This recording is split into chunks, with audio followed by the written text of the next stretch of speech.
नीलम संजीवन रेड्डी एक ऐसे राष्ट्रपति हैं जो निर्विरोध यानी अनअपोज्ड राष्ट्रपति बने। जिस राष्ट्रपति के उम्मीदवार का समर्थन उस दल ने किया, जिस दल का प्रधानमंत्री है, उनका पत्ता कटेगा, वो राष्ट्रपति के नए उम्मीदवार तो बनेंगे नहीं। अब समस्या यहाँ पर खड़ी हुई कि इंदिरा गांधी तो नहीं चाहती थी कि नीलम संजीवन रेड्डी राष्ट्रपति के उम्मीदवार बने।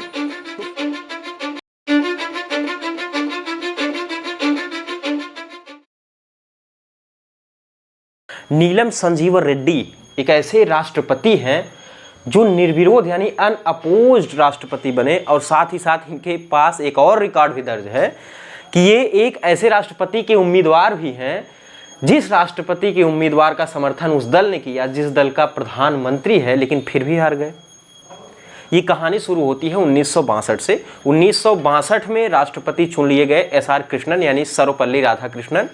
और सर्वपल्ली राधाकृष्णन ऐसे राष्ट्रपति थे जिनको 3 प्रधानमंत्रियों के साथ काम करने का मौका मिला। एक तो पंडित नेहरू जी के साथ इन्होंने काम किया, जिन्होंने इनको राष्ट्रपति बनाया था।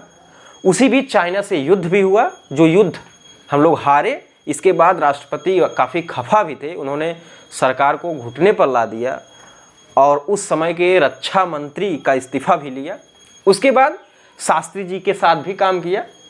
फिर प्रधानमंत्री बनी इंदिरा गांधी जी के भी साथ काम किया, लेकिन सर्वपल्ली राधाकृष्णन का सरकार से उतना ज़्यादा संबंध अच्छा नहीं लग रहा था।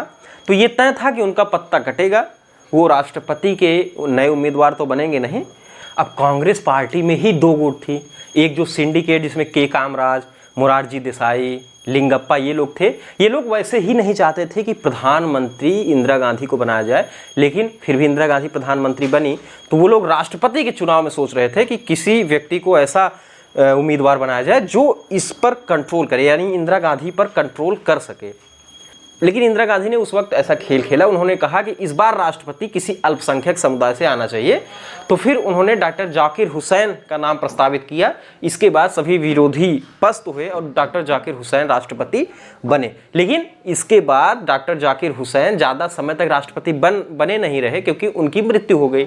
अब फिर से वो समस्या आ गई कि राष्ट्रपति बनाया जाए किसको। तो इस बार मोरारजी देसाई, ये लोग सोचते थे कि राष्ट्रपति कोई ऐसा बने जो कंट्रोल करे इसको। तो इसके बाद इंदिरा गांधी के विरोध के बावजूद भी नीलम संजीवन रेड्डी को कांग्रेस पार्टी ने अपना उम्मीदवार बना दिया। अब समस्या यहाँ पर खड़ी हुई कि इंदिरा गांधी तो नहीं चाहती थी कि नीलम संजीवन रेड्डी राष्ट्रपति के उम्मीदवार बने।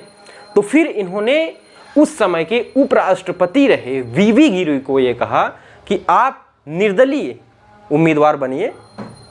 और वी.वी. गिरी उस समय राष्ट्रपति की मृत्यु हो चुकी थी, तो वो उपराष्ट्रपति थे, लेकिन राष्ट्रपति का काम करने लगे थे। तो फिर उन्होंने इस्तीफा देकर राष्ट्रपति का चुनाव लड़ा। और उस समय इंदिरा गांधी ने ये कहा कि राष्ट्रपति के चुनाव में अंतरात्मा की आवाज़ सुनकर वोट डालना चाहिए।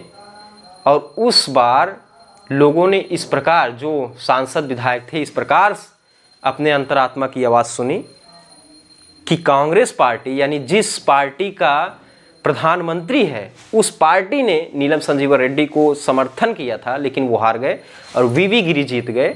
हालांकि सेकेंड काउंटिंग में वो जीते,